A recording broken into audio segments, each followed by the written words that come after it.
LA 21-12681. Offices in Baton Rouge. Now, Hunt Palmer. Hunt Palmer on 104.5 ESPN Baton Rouge. Holding down the middle of the day. Live from the Mercedes-Benz of Baton Rouge studios. This is Hunt Palmer.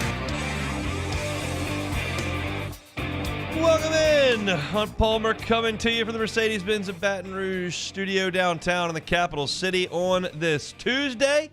Glad to be back after a long weekend for me, as I was out on Friday.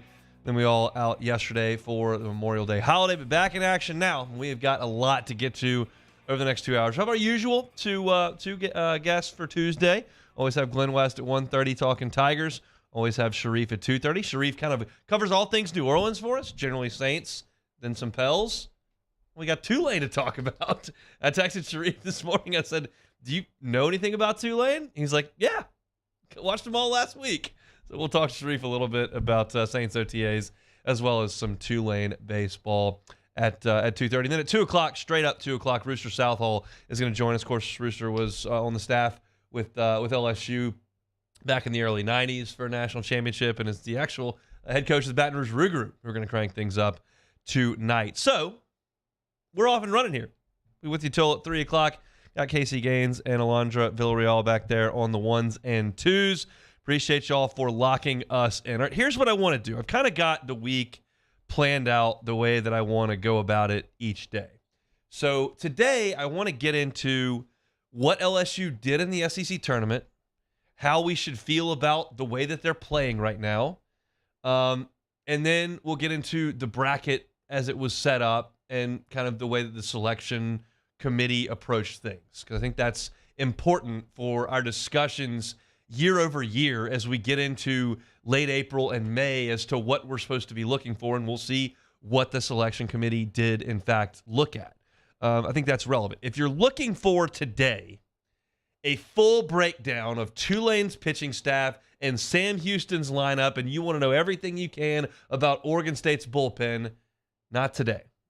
We're going to work on that tomorrow. I've got like 6 different requests out to beat writers and coaches and all kind of stuff to try to get a more firsthand account of what's going on with the other three teams in LSU's regional. But I will do my research this afternoon and this evening into tomorrow, and should have a better handle on the scouting report for LSU's opponents. Today, these first couple of segments here, we're just going to dive into what we saw from LSU. Of course, the Tigers go to Hoover, and they go 1-2 and come home. And so, what does that mean? Well, there's a lot of different ways to look at it. I look at it and say that entering the SEC tournament, it was insignificant what LSU's one-loss record was in Hoover. Anytime you lose, it makes it feel like you are playing bad, or perhaps you are playing bad. And when you win, things are going really good. And I didn't necessarily think LSU needed to be in Hoover until Sunday. And you probably felt the same way entering the week. Want to get some guys some work, have some guys swing the bats. If you lose a game or two here or there, that's okay. And that's what happened. And when you lose, I'm in the office today, and I've got our owner here, Flynn Flusher. Yeah, we're 7-7 over the last 14, 500 team. All right, Flynn, I hear you. I hear you. That's true. I'm not going to argue with you on that. But what did I take away from LSU's performance in Hoover? Past the 1-2. Well, as we talked about last week on Thursday, I thought LSU was excellent in Wednesday's game. You take on a South Carolina team that's scuffling, admittedly, but you got 12 hits, you scored 10 runs. Thatcher Hurd gave you 5 1/3 innings of 3-run baseball. He threw the ball over the plate. He stretched out to 100 pitches. That was about as good as you could hope for in a performance from LSU on Wednesday. Then you go to Thursday and you hand the ball to your big horse. And if you remember last week, I said I wanted to play Arkansas. I wanted the team to get a look at Hagen Smith. I thought that would do them well. And that's what you got. And Hagen Smith was awesome. And Hunter Holland came on for him, and he was awesome. And the fact that LSU struck out 17 times against those two guys was not good. You shouldn't strike out 17 times.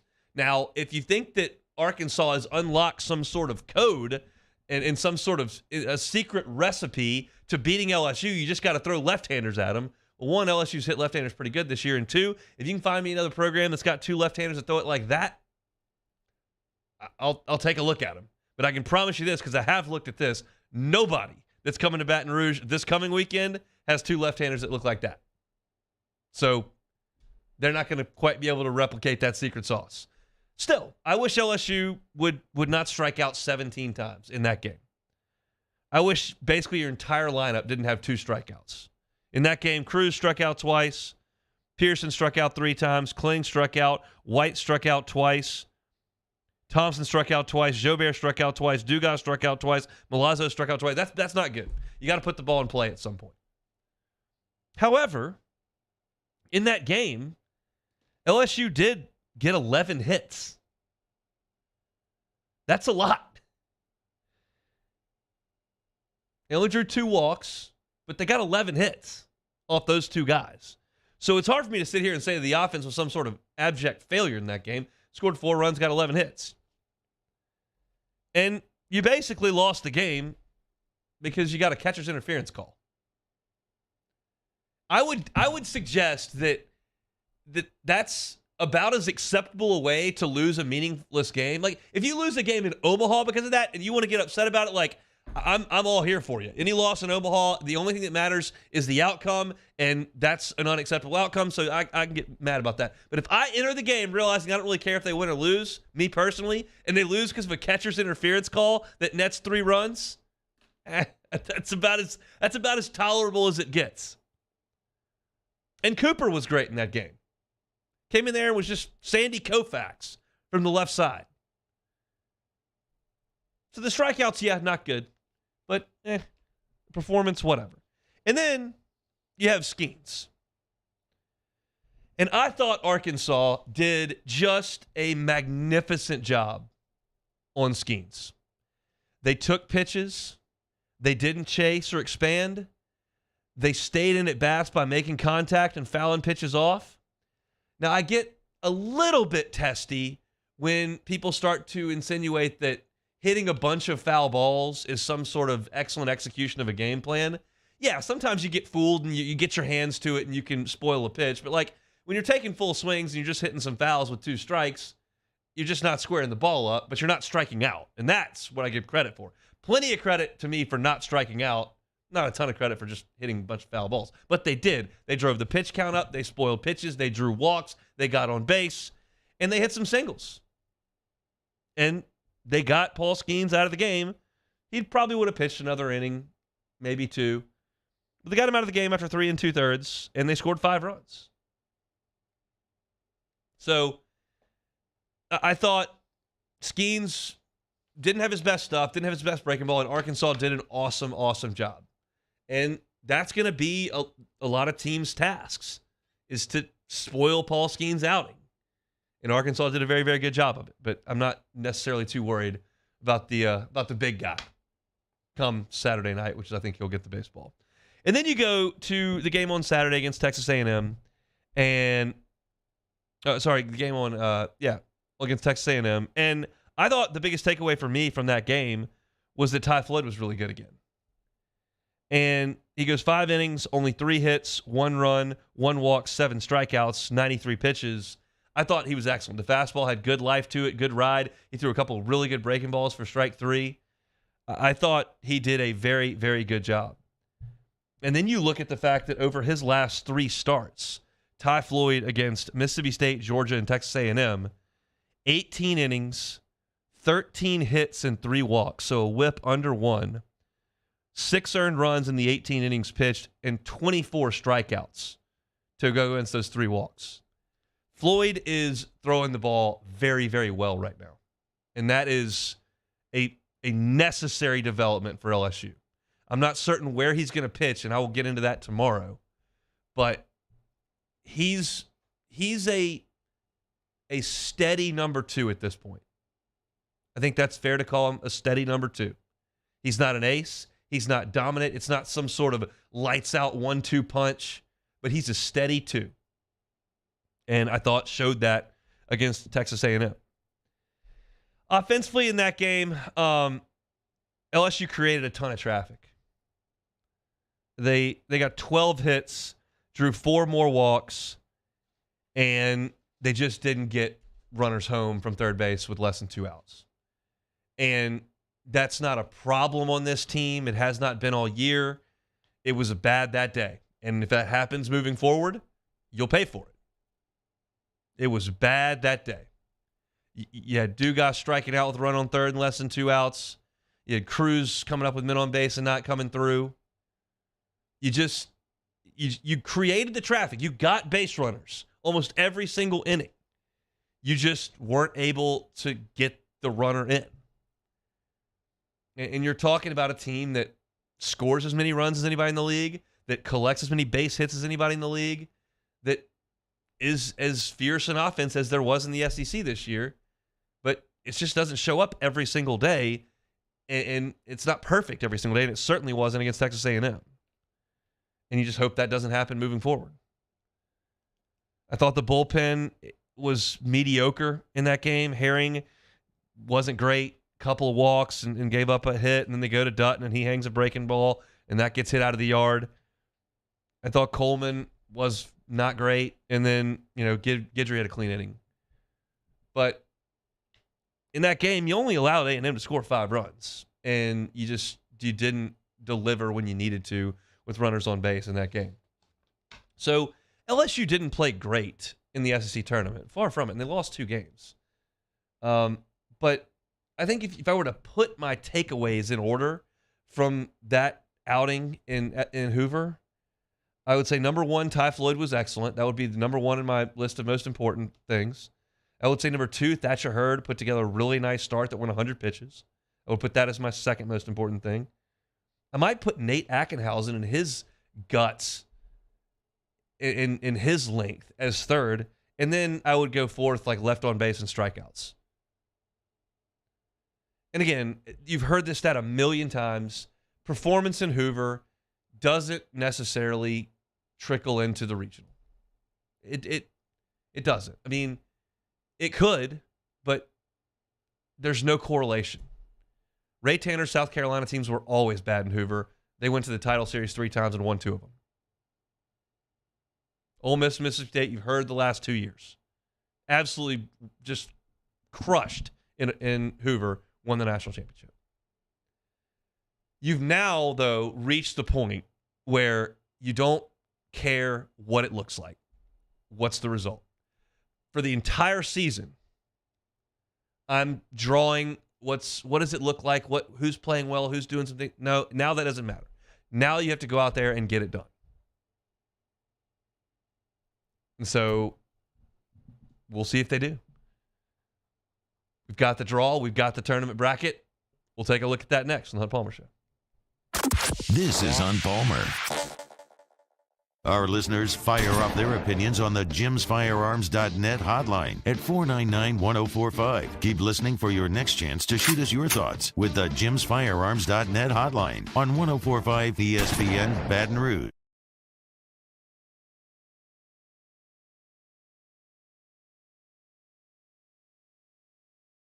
Go further, like vans customized for work or play, with safety and tech to keep you connected. Supported by a 5-star sales, service, and finance team, and backed by the 1-star you know. So go the extra mile. It's never crowded, because so few have what it takes to go there. Mercedes-Benz Vans.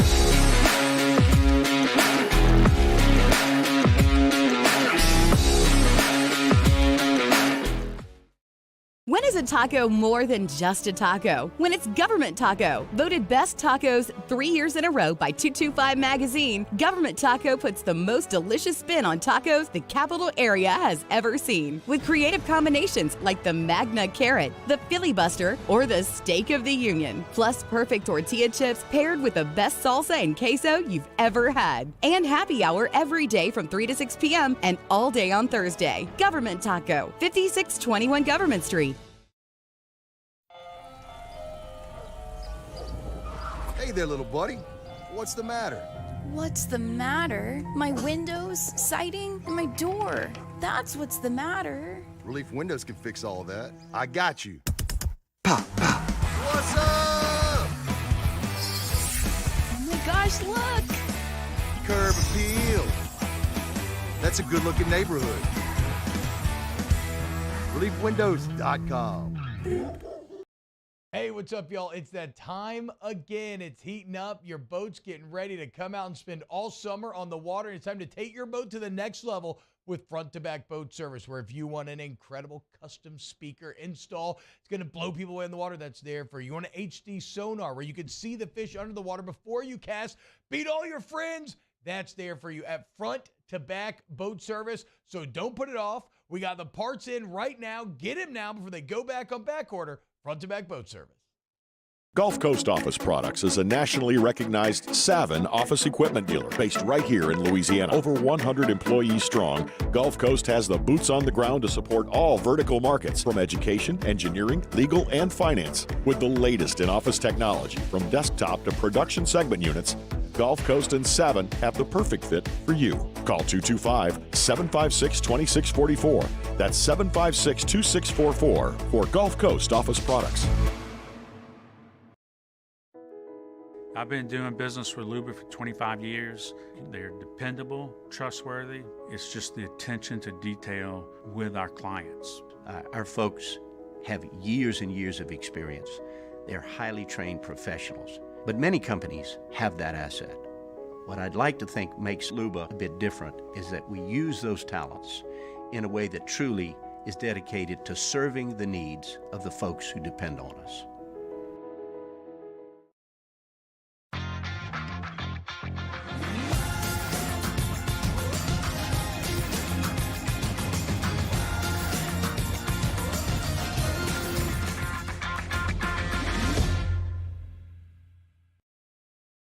All right, let's say ah.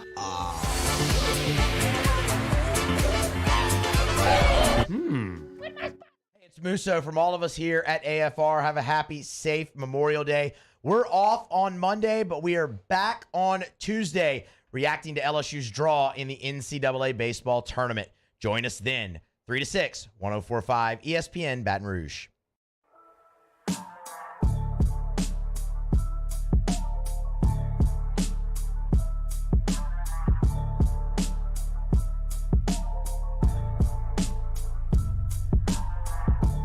This is Hunt Palmer on 104.5 ESPN Baton Rouge.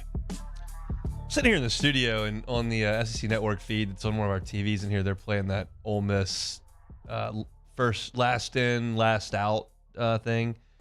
Just chronicles their season from last year. And it's going from the beginning when they played Tennessee and got swept by 1,000,000. Now they're showing they were 7-14 in conference play. And I'm curious if I want to sit down and watch that. I know the story. We just watched the story. Do I want to watch it? Because I don't really like Ole Miss, but it's a good story. We'll see. I may find some time to watch it. I watched a lot of Hold the Rope last night. Saw that was on, and of course I'm going to watch that, which, by the way, just totally off on a tangent now. Some of those 90s uniforms that LSU were wearing are so sweet. I can't tell you the one that they won the 2000 World Series in with the tigers across the chest is awesome.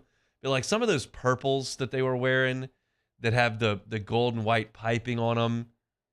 The pinstripes are so good. I know LSU wears those.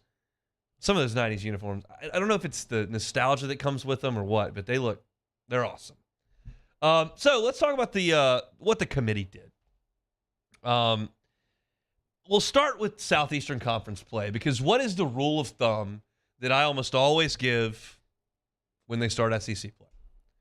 I'll tell you need to get to 20. You get to 20, you're locked in. to host a Super. You're going to be a top 8. If you get to 17, you're going to host a regional. And if you get to 14, you're in the tournament. That's kind of the rule of thumb. There are certainly extenuating circumstances, and every situation is a little bit different. But if you work off of that basic premise, 14 gets you in the NCAA tournament, 17 gets you a regional host site, and 20 makes you a top 8 national seed, you start to understand where you sit in the pecking order as the season progresses. So let's look. LSU, the SEC had 4 top 8 national seeds. Florida and Arkansas won 20 games in the league on the number. They were the 2 and 3 national seeds. LSU won 19. They went 19 and 10 because they got one taken away because of rain. But they're a national seed. And Vanderbilt went 19 and 11, and they got a national seed. So LSU and Vanderbilt fell just a tick short. One lost an extra game. One didn't get to play one. But they got the national seeds at 5 and 6. Then you work down to the other 4 hosts. Auburn had 17 wins. South Carolina and Bama had 16 wins. South Carolina being in the same boat that LSU was in. Didn't play a game. They had 16 wins. And Kentucky had 16 wins. So they didn't even quite get to the benchmark, but they were in striking distance, and they got it. And then the other 2 teams that made the tournament, Tennessee and A&M, the Vols went 16 and 14 in the league, same record actually that Bama had, and they got a 2 seed. And A&M went 14 and 16, and they got a 2 seed as well, thanks to a little run in Hoover. But they were 14 and 16. They hit the bottom benchmark. So those benchmarks that I give you every single March held up. Nobody achieved that benchmark and didn't get what they should have gotten. You had a couple teams that came up a little bit short and still got it, and that can happen. But if you get to those numbers, to 20 in the league, top 8, to 17 in the league, regional host, to 14 in the league, in the tournament, you will not be left out. And it didn't happen this year. So let's look at the hosts, because this to me is a fascinating talking point. Your hosts are I'll go in order, 1 to 16. Wake Forest, Florida, Arkansas, Clemson, LSU, Vanderbilt, Virginia, Stanford. That's your top 8. Then Miami, Coastal Carolina, Oklahoma State, Kentucky, Auburn, Indiana State, South Carolina, and Bama. Those are your top 16. Now you look at the RPI next to those names. And the only 2 top 16 RPIs that did not get a regional host site were Campbell at 13 and Dallas Baptist at 16. Those are the only 2. The other 14 of the top 16 got host sites. And then the teams outside the top 16 that got hosts were Oklahoma State at 17 and Auburn at 19. So your 16 host sites came from the top 19 in the RPI. And the only 2 that didn't get hosts in the top 16 were teams with putrid records against Q1. Dallas Baptist was 2 and 7. And well, Campbell wasn't as bad. It was their strength of schedule that got them, but they were 9 and 5 against Q1. They just were 27 and 3 against Q4, which you would expect playing in the Big South. But it comes out in the wash here that basically they just hammered the RPI. That was their roadmap. And then John Cohen gets up there on the selection show and starts talking about how there could be some tweaks to the RPI. And to Kyle Peterson's credit, he's on the show. He kind of balked at the entire notion that, hey, we've got this metric that a lot of people aren't very comfortable with, and we're leaning on it more heavily than anything else. If you've got a bad system, then don't strictly use that system. And Aaron Fitt feels the same way at D1 Baseball, and Mark Etheridge feels the same way at D1 Baseball. And it's just fascinating to me that we go through Q1 wins and we go through strength of schedule and we look at division winners and championship winners and who won tournaments. And all of a sudden you roll it out there and go, well, 14 of the top 16 RPI got a host, and then Oklahoma State at 17 and Auburn at 19, y'all are in too.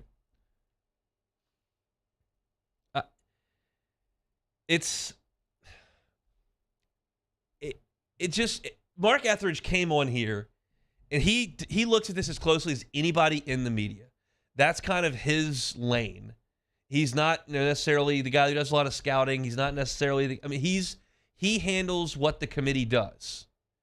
And when you look at it, and they so strongly lean on that one metric that we're all kind of looking at and trying to figure out why it says what it does. I mean, I know what the formula is. It's your record, it's your opponent's record, and it's your opponent's record. And they boil it all down and they plug it in. But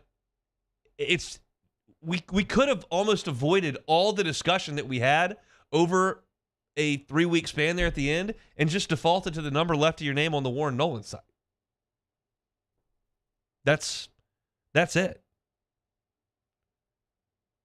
And so I'm curious if change is coming in the way that college baseball handles this. Because it, to me, it doesn't seem to satisfy anyone, yet we're just leaning on it. So that was fascinating to me, and I'll remember that when we start having these discussions next year. If we start talking about, well, their Q1 record's this, and their record against the top 25 is this, and well, they might win this conference. Like, I'm not here to tell you that it definitely doesn't matter every single year, but this year, just lean on the RPI. Unless you're 2-7 against Quad 1. But that's the way that it shook out. Any way you want to slice it, they leaned on that very, very heavily. All right, we'll take a time out. Curious to talk to my guy Glenn West. Glenn covered this team all year. Was with Jay Johnson yesterday for the press conference that was after the selection show, and we'll get some of Glenn's thoughts on what Jay had to say, and we'll certainly get some thoughts on what Glenn thinks LSU's doing as far as the pitching goes this weekend as they get into regional play on Friday at 2:00. That's next on the Hunt Palmer Show.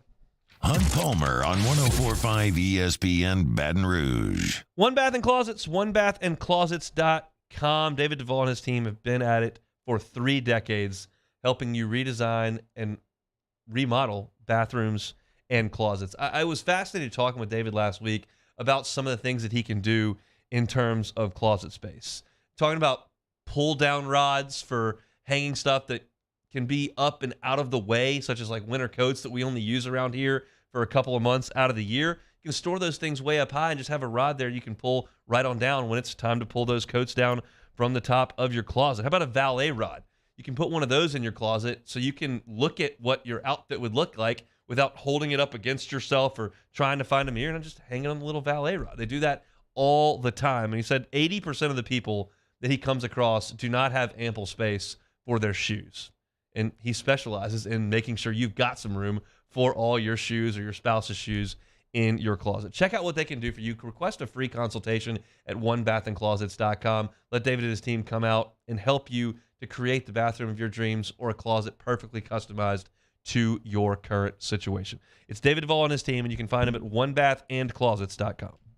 In times of need, get a full list of phone numbers, websites, and other important emergency information on the Demco Stormwatch page at 1045ESPN.com. The importance of doing this fortified program and offering it to people down here is, number one, the only real chance you're going to get to do this is when you put on a new roof or build new. And through companies like HUDCO, who's kind of leading the way in this thing, it's going to offer the customers a huge advantage in the insurance market and the price of their insurance. You know, we're not looking to make a fortune off fortifying. We're trying to give you a better product than our competitor at the moment. I'm trying to do something that he can. I'm trying to give you something better. So a lot of these insurance jobs, you're getting a re-roof, you're only paying your deductible. Let's sit down and talk about the fortified and let's see what it does to your insurance premium. You're getting a steal. Yeah. You're getting a brand new roof and a fortified certificate for your deductible, essentially. I think we're rocking and rolling.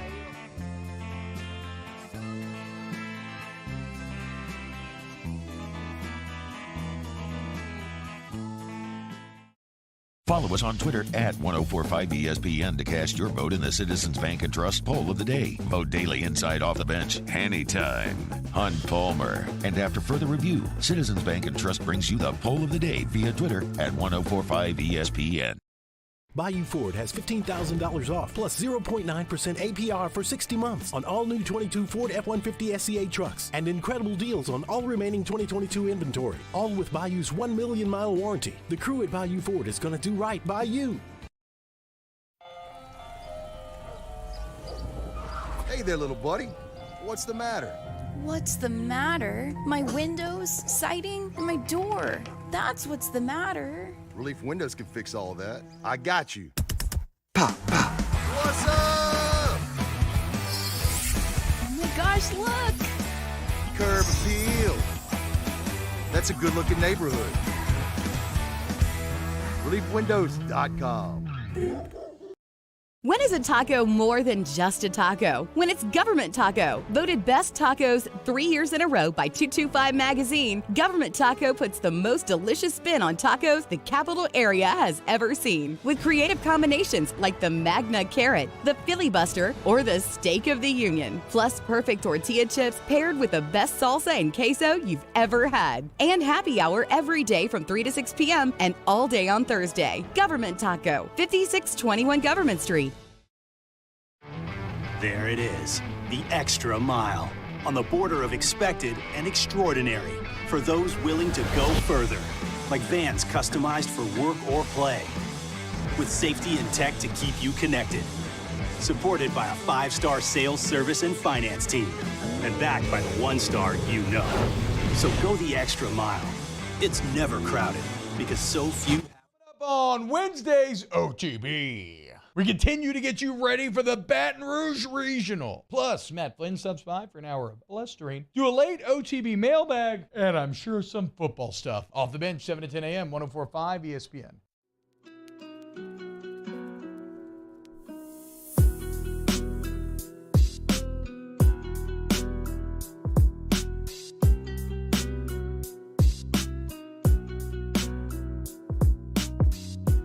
You're listening to Hunt Palmer on 104.5 ESPN Baton Rouge. Every Tuesday, we chat with our guy Glenn West from Go 24/7. He joins us now on the Jim's Firearms Hotline. Glenn, thanks for the time. How are you, sir? Doing great, Hunt. How are you? Doing very well. What was your biggest takeaway from LSU in the SEC tournament? Yeah, I mean, I think probably the number one takeaway I wanted to see going in was just if you could rely on another pitcher outside of Paul Skeens and Ty Floyd. And I thought that the bullpen gave you opportunities to win all three of your games. Obviously, you win the first game with a great job by Nate Ackenhausen, but thought that Javen Coleman, Riley Cooper, Gavin Guidry, certainly Thatcher Hurd all gave you some really stellar outings in their performances in Hoover, and I think that just gives you a lot more confidence if you're LSU heading into this regional. I think probably the one sour takeaway you've got to have is the offense, and the final 2 days there were just not very good. I think everybody in that program would tell you that 5 for 29 with runners in scoring position, striking out 28 times over the last two games. That's not what this group has kind of put their stamp on in terms of just the offense and the success they've had this year. So the good news is you had 8 days between when you left and obviously Friday's game to get right, and to settle down a little bit, maybe reevaluate some things, and I think that's certainly what LSU's kind of doing right now. I mean, you rattle off those stats, and I agree that those are a little bit ugly, and then you realize that this team's really, really good, and this is a really offensive sport these days. When you can go into that park against SEC teams and over 2 days have 8 runs on 23 hits, and that's not considered good enough, which, that's the nature of what we're looking at here. Yeah, no, I agree completely. And look, they did get a lot of hits. I mean, they had 23 hits, like you mentioned, in those final 2 games, but just getting those guys home proved to be a little bit of a difficult task for LSU. They didn't have as many free passes, which has been a huge staple of theirs in terms of their offensive identity. But yeah, look, I mean, you still had some really solid outings, some really individual performances like Brayton Joubert he stepped up. Hayden Travinsky, I think, was probably your best hitter throughout the entire week. And so if you get some guys like that that can really step up in a regional that aren't your superstar talent, quote unquote, that just makes it, your life a lot easier if you're LSU heading into this weekend. Speaking of superstars talents, Paul Skeens, his shortest outing of the year that wasn't shortened by rain, just 3 2/3 against Arkansas, gives up 5 runs on 4 hits, just 3 strikeouts. Any cause for concern with Skeens' outing, or what did you see from him? Yeah, no, I don't think you have any concerns with Skeens. I mean, the biggest reason that he didn't, that he was yanked after 3 2/3 was that he was at 40 pitches for the inning. Jay Johnson, I think, made it pretty clear that he wanted to get him some throwing, but he didn't want to overdo it. And certainly that 4th inning kind of dragged on for Skeens and just wasn't able to quite get those outs. It looked like he wasn't as sharp with the slider as he has been all season long. Fastball command was a little bit, touchy at times. But look, I mean, this guy's the best pitcher in college baseball. I think he's allowed to have one just okay outing, and then the sheer dominance that he's had all season long, I think, is what I'm putting my stock into this weekend. And he's going to be put in a big position. I don't know what to expect with the pitching. I have my suspicions about how he's going to be used, but I think that he's obviously going to be a big part of your success this week. Obviously, Jay told you all yesterday that he will not be updating a starting pitcher or any injuries the rest of the postseason. My question to you is, do you believe someone will ask him about a starting pitcher or an injury before this thing is over? Yeah, I mean, I wouldn't put it past somebody. We had a good amount of media there, but not all of the New Orleans crew showed up. There were some absentees from that aspect. So yeah, I could certainly see somebody maybe like a Sharif Ishek asking a question like that. But no, I'm just playing. I know you like Sharif. I will have Sharif on in about 50 minutes, and we'll get to the bottom of it. Okay. All right. Good deal. Yeah. So yeah, I think that they have a plan in place, but wouldn't surprise me though if a media member makes that a question. I will ask you the same question, and I'll ask it 2 different ways. Who do you believe will start for LSU against Tulane, and who would you start for LSU against Tulane? So I'll kill 2 birds with 1 stone here. I think Thatcher Hurd is the option for me. I think that they set their pitching up last week in Hoover in a very particular way to see how that would work, and I thought Thatcher delivered 5 great innings. I mean, he struck out, or he retired the first 12 batters in Hoover, against a very good South Carolina offense, and got into some trouble there in the 5th inning. But I think if you can get 4 or 5 innings out of Thatcher Hurd on Friday, that's really gravy for LSU against the Tulane team. So I think that Thatcher Hurd's probably my answer for both of those questions. How much does that compromise LSU's bullpen if you burn Thatcher Hurd for the weekend in Friday's game? Yeah, I mean, it does a little bit. I mean, I think certainly you're hoping to get out of the Tulane game using Thatcher and maybe 1 relief pitcher, whether it's a Nate Ackenhausen or Riley Cooper or somebody like that that that can get you 2, 3, 4 innings of relief pitching and limit damage. I mean, I think for me, the most important thing for LSU is to not dilly-dally on Friday and really get off to a great offensive start, maybe put this game away early if they can. That would be the ideal scenario here. You never want to let a 4 seed stick around in these games too long. But I think Thatcher's the guy that's going to be able to get it done for you and limit damage. And he's certainly proven over the last month, I think, to be a pretty reliable option for you, especially with all the free passes going down like they have the last several weeks. Have you had a chance to look at Tulane, Sam Houston, Oregon State at all, or is that something that's later in the week for you? Yeah, I've done a little bit of research, just looking at stats, looking at guys who are, a little bit hot at the plate kind of thing. I haven't done a huge deep dive into any of the teams yet, but, look, the one thing that I'll say is that, Jay Johnson hit the nail on the head yesterday, is that, these teams that are in this tournament are in here for a reason, and Tulane is playing its best baseball of the year right now. They're coming off a great conference tournament, a win over East Carolina, so they're going to get their best shot. This is not the 19-40 team that played for most of the regular season. And so, like I said, LSU can't be relaxed or playing around a little bit early in this game. I think they want to make it a message kind of game here for the rest of the weekend, and certainly that's the goal. It was always a given that LSU was going to play a regional at the box, and more often than not, a super regional. And I give Paul Maneri a ton of credit for that, for the run that they went on being a national seed 6 straight years. None of these guys outside of Dugas and Beloso have played in a regional at the box. They played in regionals, just not at the box. Is that still a huge advantage for LSU, or is it a deal where it's going to be brighter lights for these guys too, who aren't going to have ever had that experience? Yeah, I mean, it's certainly a double-edged sword there, but I'd rather have that double-edged sword be at home than on the road in a really hostile environment. So, look, Dylan Cruz, Trey Morgan, Jordan Thompson, Ty Floyd, that core group of guys who have been around for a couple of years, who have been a part of great postseason success, just not at home. I think they're really chomping at the bit to make this happen. I mean, Trey Morgan, I think, had probably the quote of the year yesterday when he talked about, crying tears of joy in Omaha instead of, crying in his own dugout. That's the plan for LSU. They still have their sights set on Omaha, but they realize that it's going to take one game at a time. And I certainly think the SEC schedule and certainly the season that they've had this year has prepared them for this moment. I mean, that Tennessee series earlier this year, I don't know how you can get much better than that in terms of environments and ruckus crowds and those guys being enveloped in all that. I think is really going to help this team this weekend. Do they get through the regional?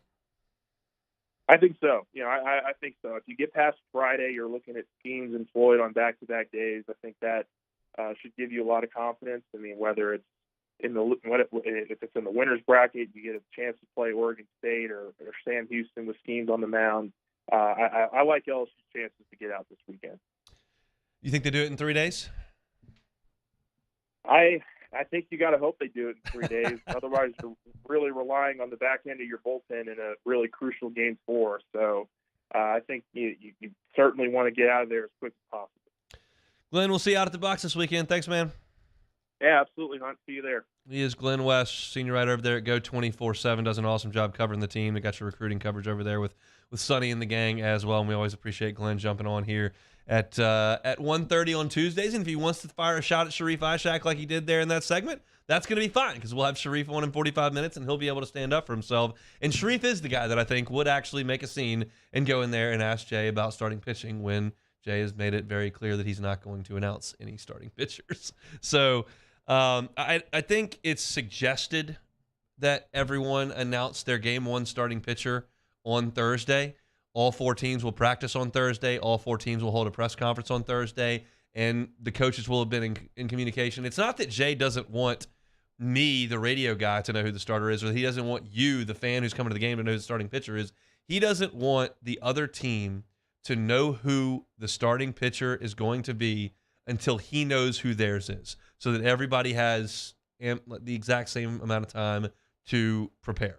He finds value in Tulane's staff having to go over every possible option right now, as opposed to him saying, hey, Thatcher Hurd's starting for me, and they can go through his entire season and not have to worry about 3 of the other guys. That's just the way he sees it. You can think that's crazy. You can think there's no value in that. You can think it's paranoid. You can think whatever you want. I'm just telling you that's how Jay sees things. It has nothing to do with expectations on LSU or getting tight. He felt that way in November when I talked to him. We were sitting there talking before practice one day, and he was just like, yeah, I know people think it's crazy, but in this era of like Twitter, I don't want them to have an advantage in scouting that I don't have. I'm like, what I can tell you if you're an LSU fan and you're a little uncomfortable with Jay not revealing this kind of stuff, and maybe there's not a big percentage that feel that way. I don't really know, honestly.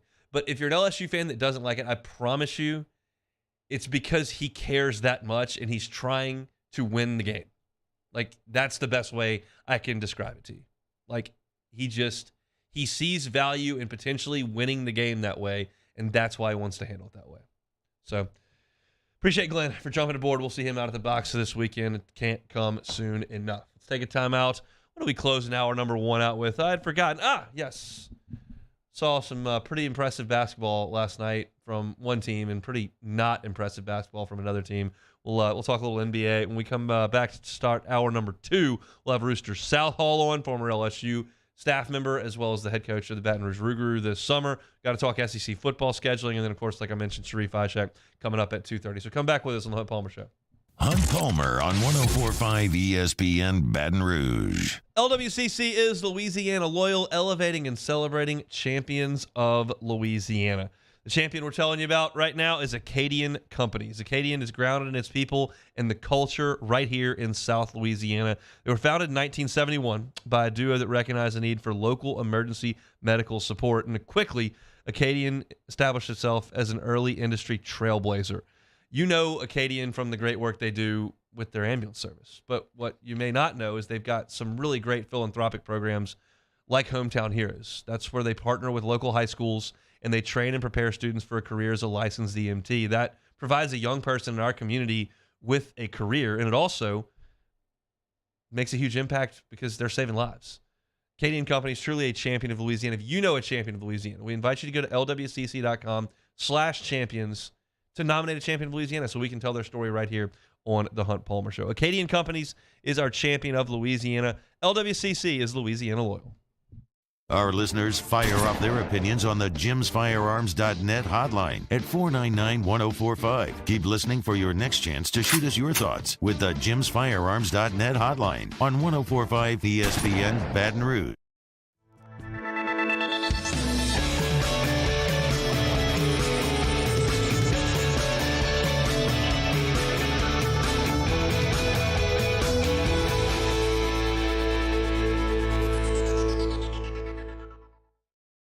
Hey, what's up, y'all? It's that time again. It's heating up. Your boat's getting ready to come out and spend all summer on the water. It's time to take your boat to the next level with front-to-back boat service, where if you want an incredible custom speaker install, it's going to blow people away in the water, that's there for you. You want an HD sonar where you can see the fish under the water before you cast, beat all your friends, that's there for you at front-to-back boat service. So don't put it off. We got the parts in right now. Get them now before they go back on back order. Front-to-back boat service.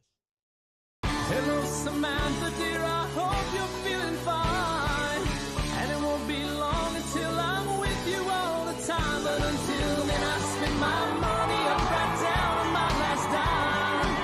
Come on, live Baton Rouge.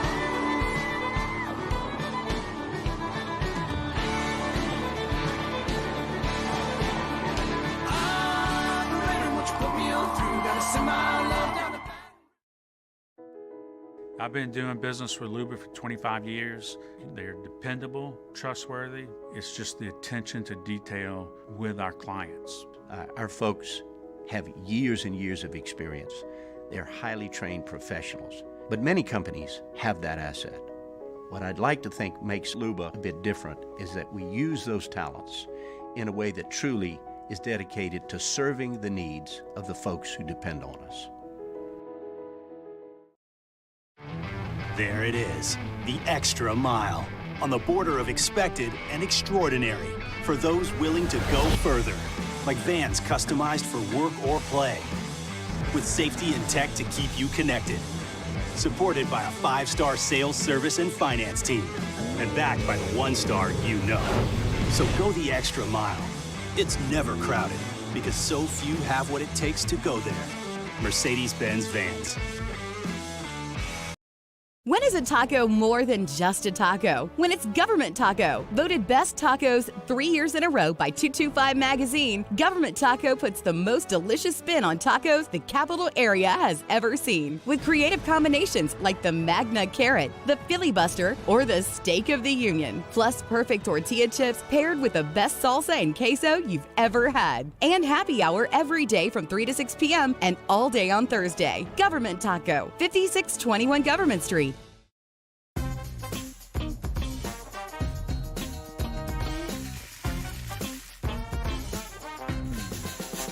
Charles Hannegriff and Jimmy Ott for a Wednesday edition of Live at Lunch. They'll be live from the original Walk-Ons on Burbank. So join us 11 to 1 p.m. 104.5 ESPN Baton Rouge.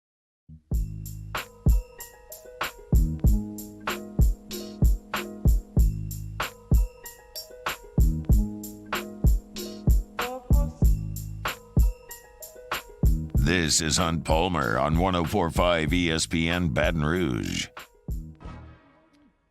Just a crazy night in the NBA last night as the Heat just thumped the Celtics in Boston. And last week when I briefly talked about the NBA, I said, look, I do think Boston had just won Game 4 to make it 3-1. And they were going back home to Boston trying to make it 3-2. And you know how that goes. And a lot of people were saying, well, I just got to, win this one game on the road. Then they just got to win one at home. Then they just got to steal one on the road. Then they go back to Game 7. They're at home. And I was like, yeah, that's all right. And it's a plausible thing to talk about. However, you're now requiring basically that your team play perfect for 4 games. And statistically speaking, you're probably going to have a 15-minute run where it goes poorly over a 4-game stretch. And that's going to be your undoing. And they were awful in the first half yesterday. In the first quarter, they were atrocious. They scored 15 points. They were lobbing up threes from everywhere, and they weren't making any of them. And that's, in terms of probability, going to happen at some point in a 4-game stretch. And that's where it came undone. And so I think there was a potential story there with Boston for the 3rd time in that city's history having the biggest comeback in the history of the sport. The Red Sox coming back down from 3-0, the Patriots coming back down from in the Super Bowl down 28-3, and then this in the Eastern Conference Finals coming back down from 3-0, which had never been done before. And that would have been a huge storyline. And to me, obviously that dies with the fact that the Heat beat them. But to me, the story that needs to be told or emphasized more is just how good Eric Spoelstra is. I'm not even going to try to sit here and explain the X's and O's or the principles of the Heat's offense dating back to Thanksgiving. I think you all know me well enough to know I have not watched a lot of the Heat since Thanksgiving. Okay? But I know Eric Spoelstra has been there for a long time in a sport that cannot wait to fire its coach after they win a championship.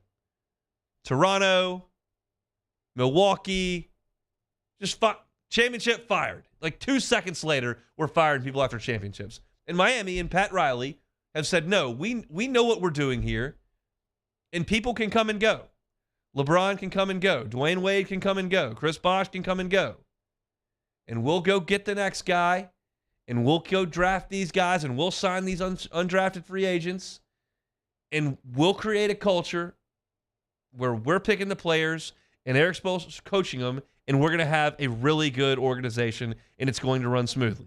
And now you look up, and of course, Spoelstra is never going to get a ton of credit for the 2 championships that were born from the biggest free agent reveal and circus that the league's ever seen. Not 1, not 2, not 3. When you put that kind of roster together, the young coach who just took over and is doing it is not necessarily going to be the guy that gets a lot of the credit for that. And I get it. But those guys lost and then left and retired. And they brought in a whole new core with this Jimmy Butler era. And they got to the final in the playoffs. In the bubble, I got it. Like, that's not necessarily one of the NBA playoffs that we look at the most fondly. I don't think a lot of people give LeBron a ton of credit for that one. But they got to the finals that year, and now they're back again. And this is a sport in a playoff system that does not allow for upsets. This is the antithesis of the NCAA tournament where madness can happen over 2 hours. You got to go beat them 4 times out of 7. They've done it 3 times. And no one ever gives them a chance, and no one's giving them a chance next week. And you know what? I don't love their chances next week. But it's a great story, and Eric Spoelstra deserves to be mentioned with some of the great coaches in the last 30 years, maybe ever. Going to 5 finals, 6 finals, lost in the final in 11, won it twice with LeBron and Wade, lost in the final in 14, lost in the final in 20, and then back in the final again. 6 times to the finals with 2 different cores. That's really impressive to me. We're not going to spend a ton of NBA time, but it is that time of year, and we had 5 minutes at the end of the hour. I think it's worth a mention. That is incredible stuff that they have pulled off with a bunch of guys that I never heard of. This group of undrafted guys, the walk-on brigade and Jimmy Butler, it's amazing. Amazing to look at. And they'll get their chance at Jokic and company over in Denver. That'll do it for hour number 1 here on a Tuesday edition of the Hunt Palmer Show. Looking for something to do tonight? How about Plucker Sports Trivia? Coming out, 8:30, Nicholson location. We'll be hanging out playing sports trivia. Cold beers, delicious wings. Always a great time out at Pluckers on Nicholson. We'll take a time out when we come back. Rooster Southall, former LSU staffer and the head coach of the Baton Rouge Rougarou. We'll have Sharif Ishek at the bottom of hour 2. Come back after Sports Center, the Hunt Palmer Show.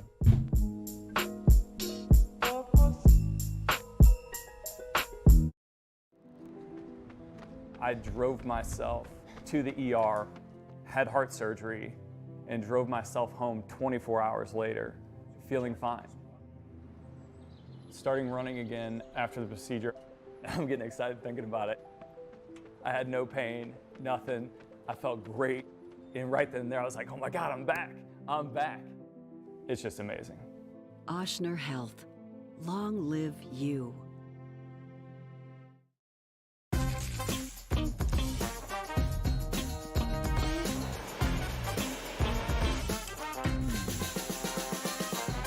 The best kept secret in town is out. Discover Tallulah at the Renaissance Hotel on Bluebonnet. Bayou Chrysler Dodge Jeep Ram has $20,000 off new 22 Ram 1500 SCA trucks and incredible deals on all remaining 2022 inventory, all with Bayou's 1 million mile warranty. The crew at Bayou Automotive is going to do right by you. Turn my music high, high, high, high, yeah. Sure I do. I'm from the streets where the hood can swallow on me. Bullets will follow on me. There's so much that you could run the slalom. And cops comb this top to bottom. They say that we are prone to violence, but it's home sweet home. With personalities clashing, chrome meets chrome. Prices up and down like it's Wall Street. Hey there, little buddy. What's the matter? What's the matter? My windows, siding, and my door. That's what's the matter. Relief Windows can fix all that. I got you. Pop, pop. What's up? Oh my gosh, look! Curb appeal. That's a good-looking neighborhood. ReliefWindows.com.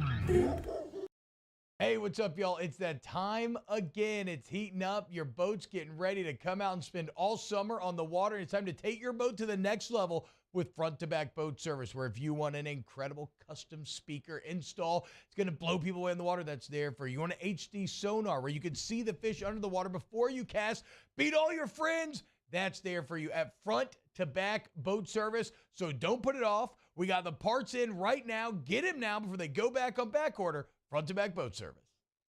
Gulf Coast Office Products is a nationally recognized Savin office equipment dealer based right here in Louisiana. Over 100 employees strong, Gulf Coast has the boots on the ground to support all vertical markets, from education, engineering, legal, and finance. With the latest in office technology, from desktop to production segment units, Gulf Coast and Savin have the perfect fit for you. Call 225-756-2644. That's 756-2644 for Gulf Coast Office Products. I've been doing business with Luba for 25 years. They're dependable, trustworthy. It's just the attention to detail with our clients. Our folks have years and years of experience. They're highly trained professionals. But many companies have that asset. What I'd like to think makes Luba a bit different is that we use those talents in a way that truly is dedicated to serving the needs of the folks who depend on us.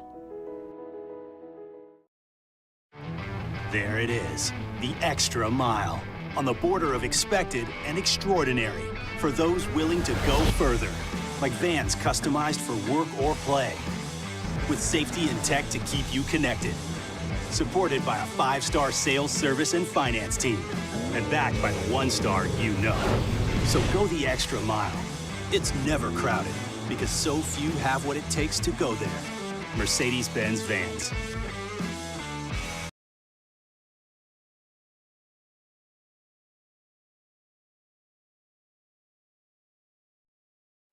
This is SportsCenter.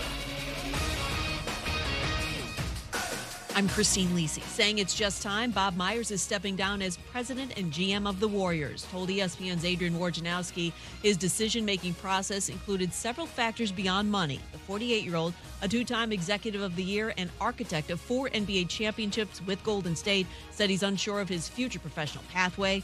With the Warriors facing salary and luxury tax issues, Myers' successor will need to be creative so the team can stay a title contender. ESPN NBA analyst Tim Legler. For Golden State, maybe this is something that could give them a fresh look in terms of somebody having a different perspective on what they can do to try to continue this championship window, because I don't think it's closed yet. I think as long as Steph Curry is operating at the level that he is, you're still in the championship window, but it's going to take a lot of creativity on how you rebuild the rest of the roster. Tim Legler on Fitz and Harry. NHL, the Capitals hired Maple Leafs assistant Spencer Carberry as their new coach. He takes over for Peter Laviolette, who parted ways with the team this offseason. John Hines out in Nashville, Predators' new coach, Devils assistant Andrew Brunette. Do you own or rent your home? Sure you do. Fortunately, Geico makes it easy to bundle your home and car insurance. It's a good thing, too, because having a home is hard work. Go to geico.com, get a quote, and see how much you could save. Geico.com. Easy.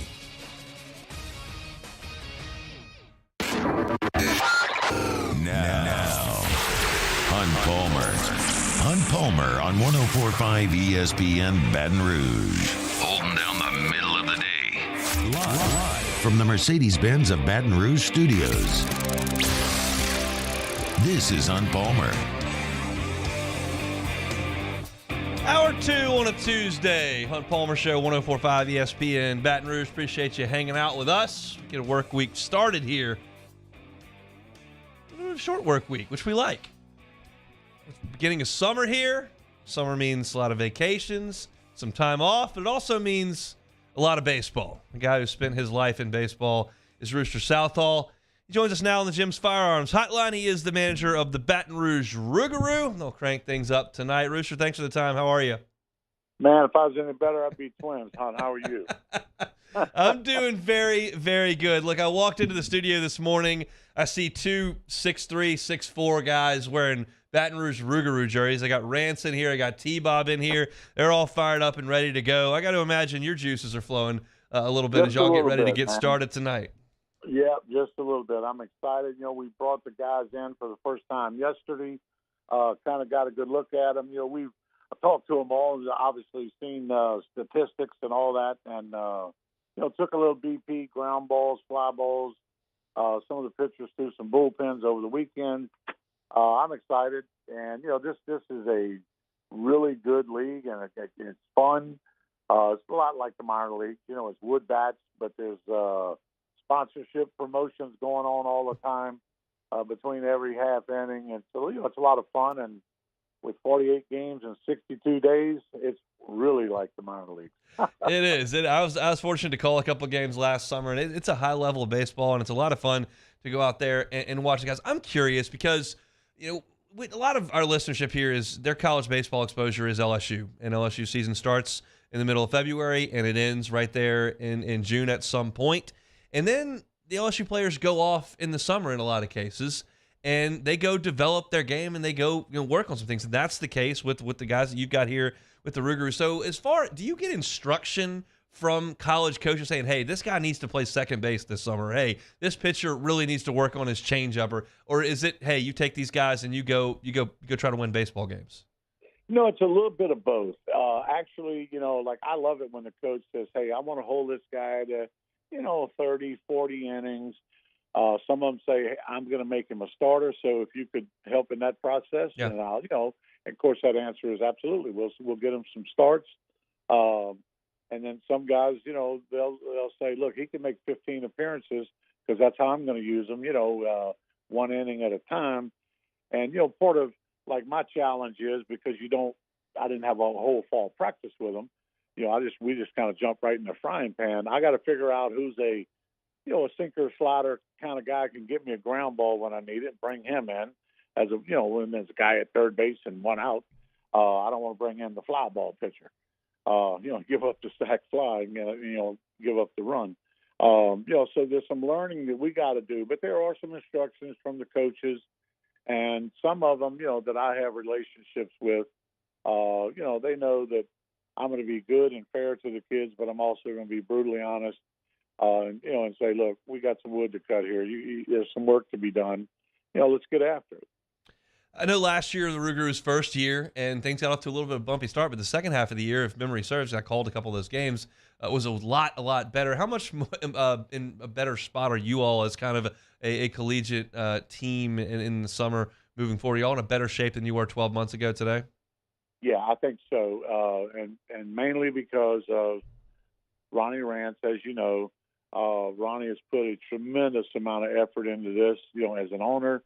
Casey McKenzie has been in a ton as a GM and sales, so there's a lot of sponsorships, a lot of it along the way. I coached the team the very first year, and I told some guys earlier today that I agreed to coach the team on a Sunday morning at 10 a.m. and on 9 a.m. on Monday, we were on a bus to play somebody in Texas. I didn't know who I had on the roster. It was a mess. And we're so much further along. And, of course, I kind of got engaged this year, I'm going to say February, March, somewhere in there, able to use some of my contacts to get some players. And, that always helps because I have that relationship with a lot of guys and can say, hey, look, I need some guys, man. And the max the NCAA allows on one team from one school is 4. So we'll get 4 from LSU, but hopefully they don't get here until, after they win it all in Omaha. But we've got plenty of guys, and there's this smattering of Louisiana kids and some from other states and regions. There's some junior college mixed in there. There's ULM. There's La Tech. It's a good mix. And, we're going to mix them into a team because I want them to actually play for the Rougarou, not just their own personal development. I want to win, of course, every game. And we start off tonight with the defending champ. Like, jump right into the middle of the ring and let's duke it out. I'm excited about that. You mentioned 4 players headed your way from LSU when their season ends. Have you all determined who those 4 will be? I think we have. I don't know if we want to disclose that just yet, but we have them. And, historically, back, kind of dating myself, but back in the day, there was Cape Cod, the Alaskan League, and maybe 1 or 2 others. Now there's leagues everywhere. And with the portal, some guys are afraid to send their guys out, and I fully understand that. Because there is some poaching that goes on in the summertime, and whether that's right or wrong. But some guys are, they know I won't participate in, letting that kind of stuff incubate. But at the end of the day, we're going to get these kids in and figure out their strengths and weaknesses and try to use it, to the Rougarous' advantage to win some ball games and hopefully win a championship, but at the same time, I want each kid, and I've made it clear to them yesterday in our little meeting that, I'm in it for them. It's not like I'm coaching to move up the food chain, in the coaching ranks. I'm not doing that. I've served my sentence in that with Coach Bertman earlier and some other places. So I want to see each kid develop and become the guy that he wants to be, and do everything we can in our power to get him there. Chatting with Rooster Southall. He's the manager for the Baton Rouge Rougarous. Spent some time on Skip Bertman's staff in the 80s here at LSU and has spent his entire life in baseball. Rooster, your opinion on this LSU team and just how far you think they can go now that we got postseason play upon us on Friday? I know one thing. Based on history and what I know of LSU baseball, and I actually think the world of Jay Johnson, this is not a team I would want to be fooling with this time of year, and I certainly wouldn't want to be doing it at Alex Box Stadium. This is right. If you'd have told me in January, hey, we're going in as the 4 or 5 national seed, we're going to host a regional and a super regional at home, at Alex Box, I'd have said, I'll take it. I'd have bought that, and I'll buy it again for next year. This team is very good. They're very deep. Everybody is aware of a couple missteps, if you will, in pitching. But let's be honest, when it gets to this time of year, you're down to 3 starters and 4, possibly 5 relief guys.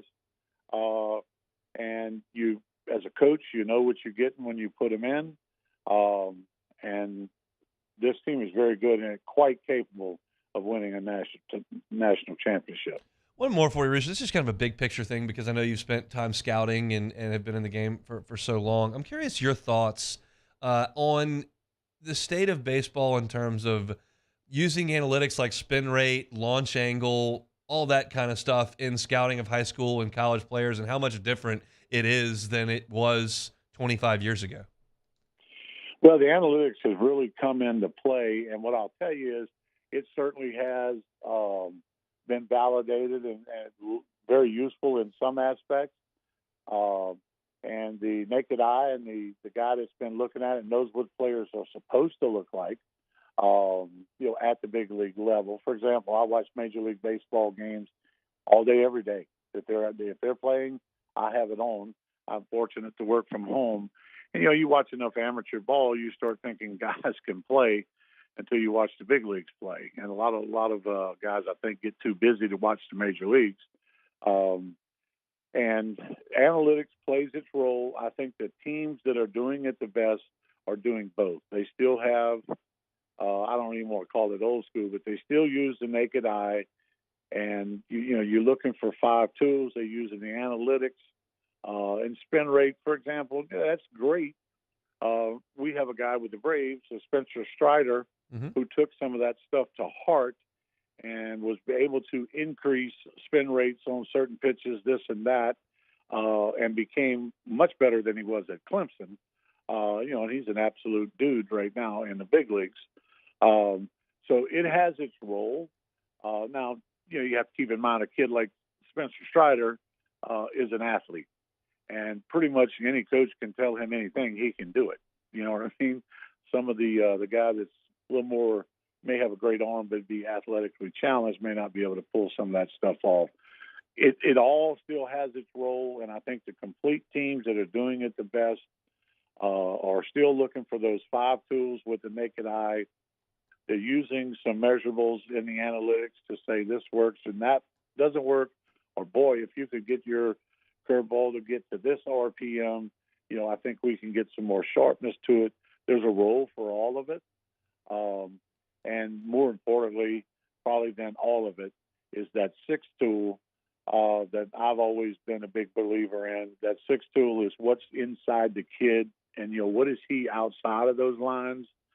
Because ultimately, Hunt, in my mind, there's probably 25 to 33% of the big leaguers may not be as good as other guys, but they know how to be big leaguers.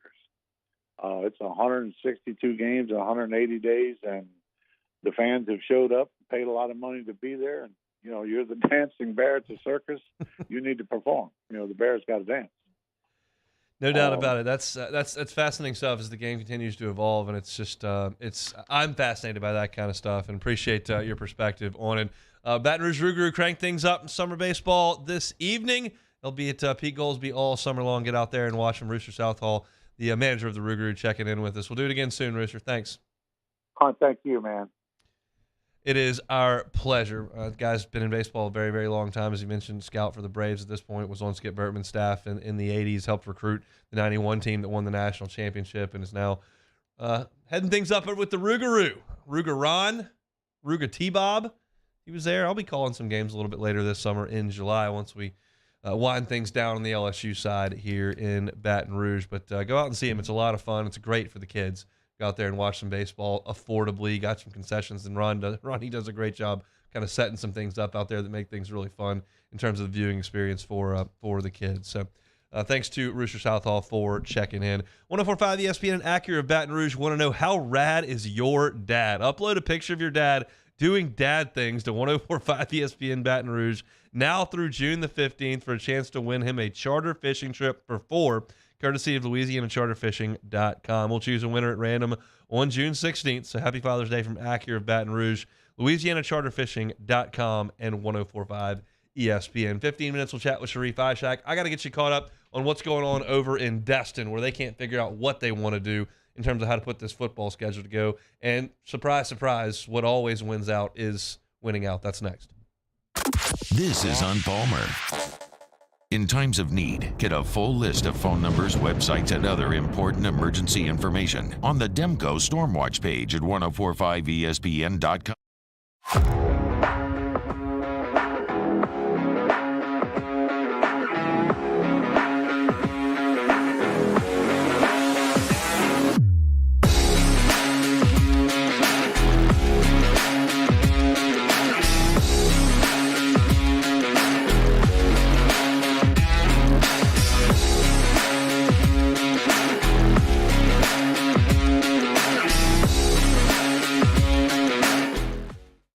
When is a taco more than just a taco? When it's Government Taco. Voted best tacos 3 years in a row by 225 Magazine, Government Taco puts the most delicious spin on tacos the capital area has ever seen. With creative combinations like the Magna Carrot, the Filibuster, or the Steak of the Union. Plus perfect tortilla chips paired with the best salsa and queso you've ever had. And happy hour every day from 3 to 6 p.m. and all day on Thursday. Government Taco, 5621 Government Street.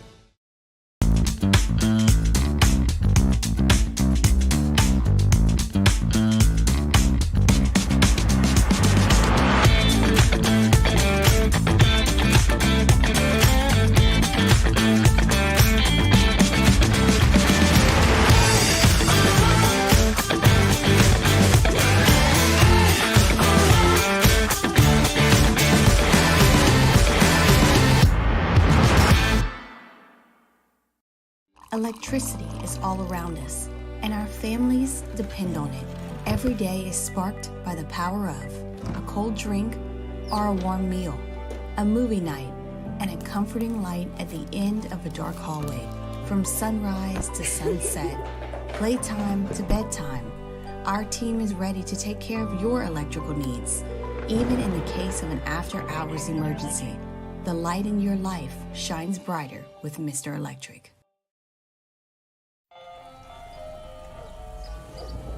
Hey there, little buddy. What's the matter? What's the matter? My windows, siding, and my door. That's what's the matter. Relief Windows can fix all of that. I got you. Pop, pop. What's up? Oh my gosh, look! Curb appeal. That's a good-looking neighborhood. ReliefWindows.com.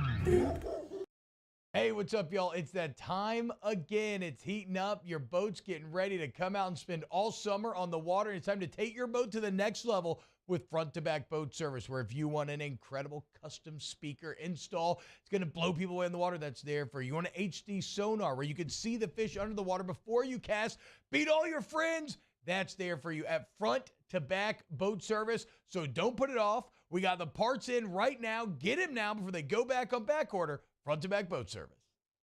Gulf Coast Office Products is a nationally recognized Savin office equipment dealer based right here in Louisiana. Over 100 employees strong, Gulf Coast has the boots on the ground to support all vertical markets, from education, engineering, legal, and finance. With the latest in office technology, from desktop to production segment units, Gulf Coast and Savin have the perfect fit for you. Call 225-756-2644. That's 756-2644 for Gulf Coast Office Products. I've been doing business with Luba for 25 years. They're dependable, trustworthy. It's just the attention to detail with our clients. Our folks have years and years of experience. They're highly trained professionals. But many companies have that asset. What I'd like to think makes Luba a bit different is that we use those talents in a way that truly is dedicated to serving the needs of the folks who depend on us.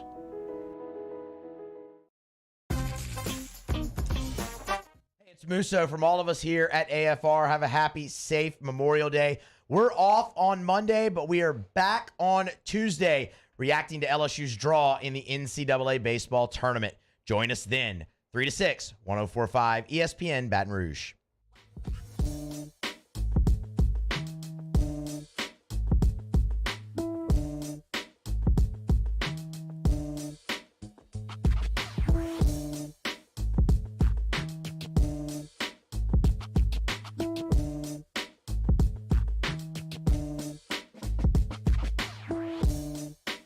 You're listening to Hunt Palmer on 104.5 ESPN Baton Rouge.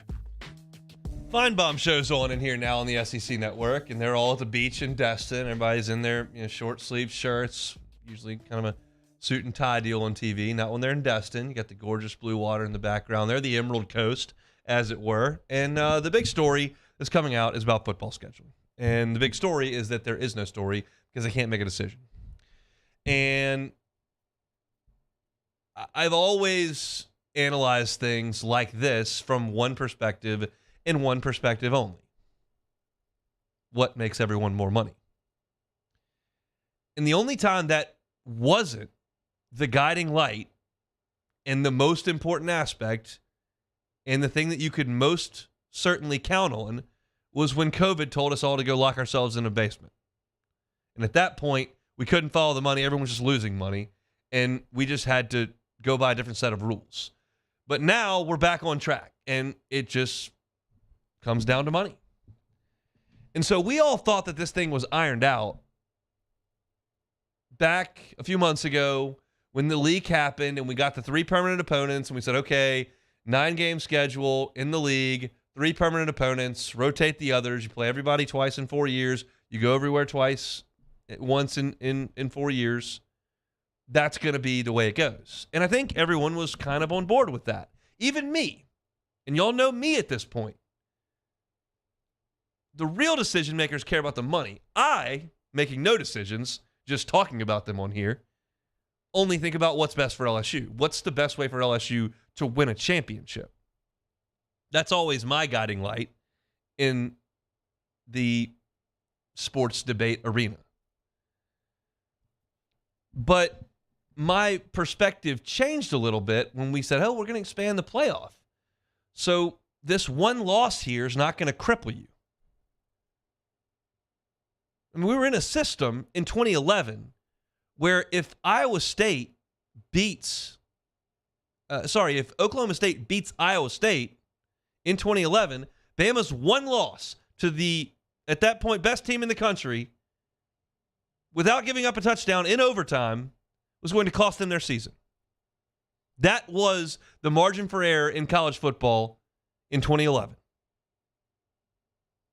And Oklahoma State lost one game to Iowa State on the road, field goal, their season's over. That was the margin for error. Under those circumstances, I, as an LSU fan who wants LSU to win the national championship, cannot endorse a system that creates further possible losses because my margin for error is 0. I know LSU won the national championship with 2 losses in 2007. I know there's extenuating circumstances that go on from time to time. But you can also point to examples where one loss runs you off the road. So I don't want to add more losses. Bring me Nicholls State. Bring me Rice. Bring me South Alabama. I'm trying to win a championship. I'm not incentivized to play Ohio State in the non-conference in that system. Now I am. If you're going to expand the playoffs and you're going to allow me to schedule and play more high-profile games, I'm okay with that. And I thought we were going to be okay with that in the SEC meetings. And they would say, okay, this is fine. We can play a non-conference game in a Power 5. We can play a 9-game conference schedule. You can give me a permanent opponent that's tough. It's okay. I've got wiggle room. But then they added a caveat. The caveat is the 9-game schedule is not going to bring you any more dollars from ESPN. Oh, that's when the athletic directors threw their hands up.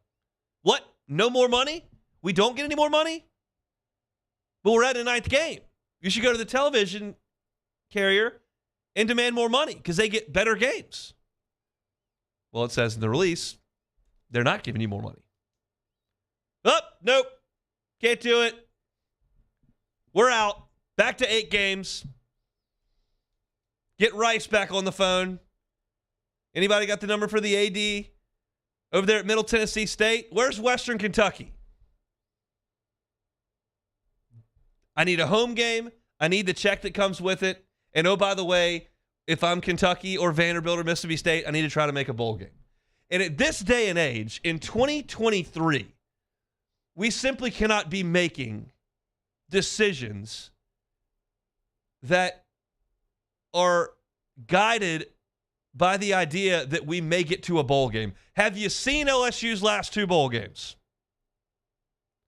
They had a wide receiver running around at quarterback 2 years ago and like 18 guys on those sidelines. And last year, Purdue's whole team quit and they lost by 100. We cannot be trying to qualify teams for bowl games as the reason to be making scheduling decisions. The bowl games are toast. But the money rules the roost. And these ADs are looking at this going, you're going to take a home game away every other year because I've got to play a 9th game. It's not equitable. I'm going to have to play 5 home games in league play some years and only 4 in others. And you're not giving me more TB money. So no, we don't care about creating the best product for the fans. They don't care about, no, it's money. And so this is easy to figure out.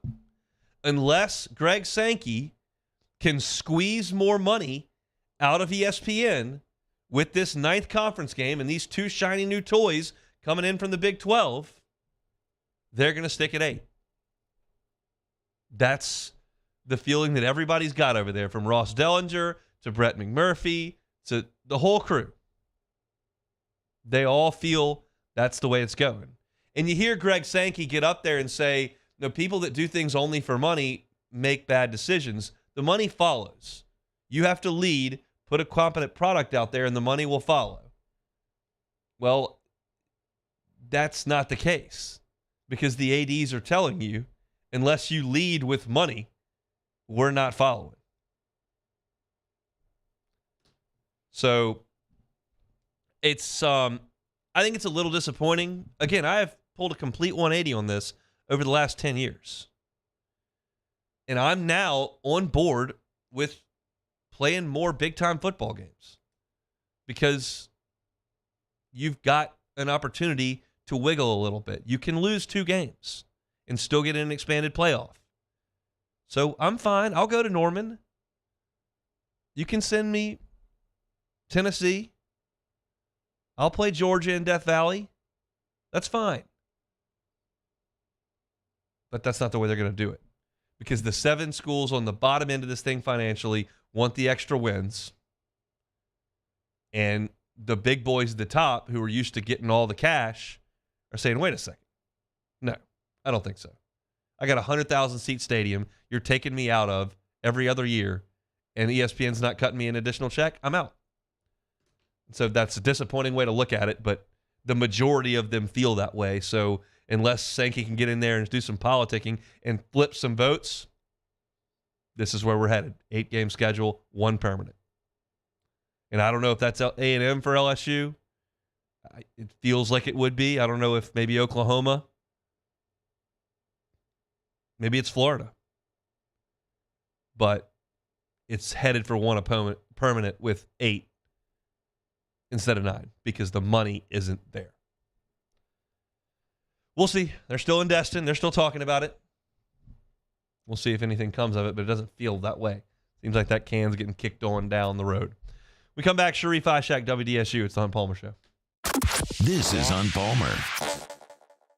Our listeners fire off their opinions on the jimsfirearms.net hotline at 499-1045. Keep listening for your next chance to shoot us your thoughts with the jimsfirearms.net hotline on 1045 ESPN Baton Rouge. The importance of doing this fortified program and offering it to people down here is, number one, the only real chance you're going to get to do this is when you put on a new roof or build new. And through companies like HUDCO, who's kind of leading the way in this thing, it's going to offer the customers a huge advantage in the insurance market and the price of their insurance. You know, we're not looking to make a fortune off fortifying. We're trying to give you a better product than our competitor at the moment. I'm trying to do something that he can. I'm trying to give you something better. So a lot of these insurance jobs, you're getting a re-roof, you're only paying your deductible, Let's sit down and talk about the fortified and let's see what it does to your insurance premium. You're getting a steal. Yeah. You're getting a brand new roof and a fortified certificate for your deductible, essentially. And I think we're rocking and rolling.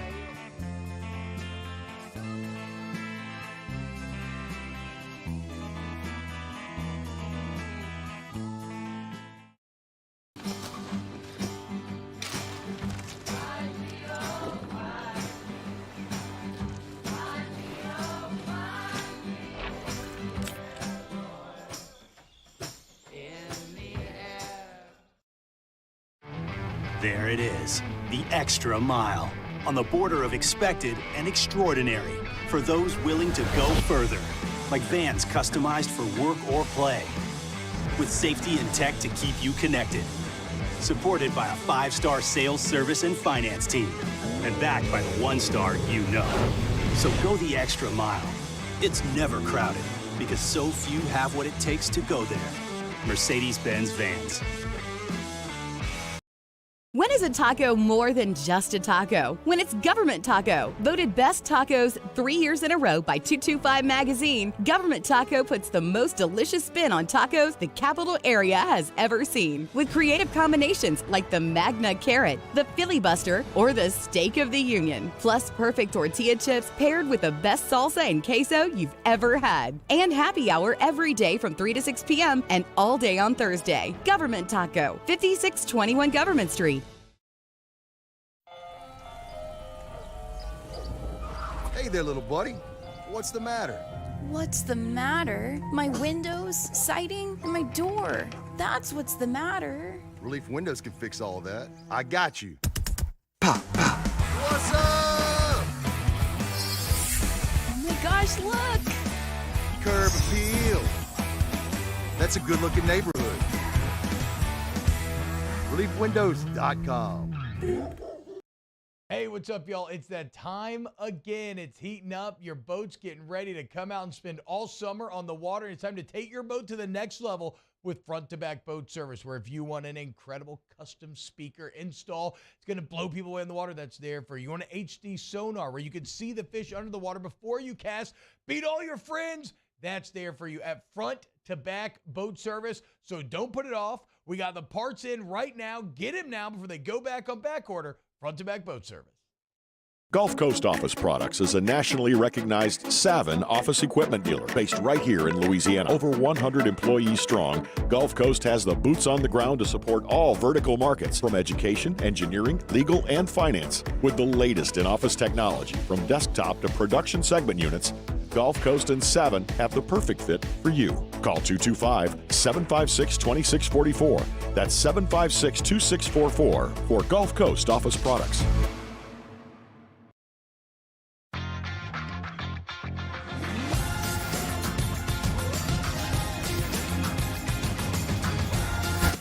On Wednesday's OTB, we continue to get you ready for the Baton Rouge Regional. Plus, Matt Flynn stops by for an hour of blustering, do a late OTB mailbag, and I'm sure some football stuff. Off the bench, 7 to 10 a.m., 104.5 ESPN.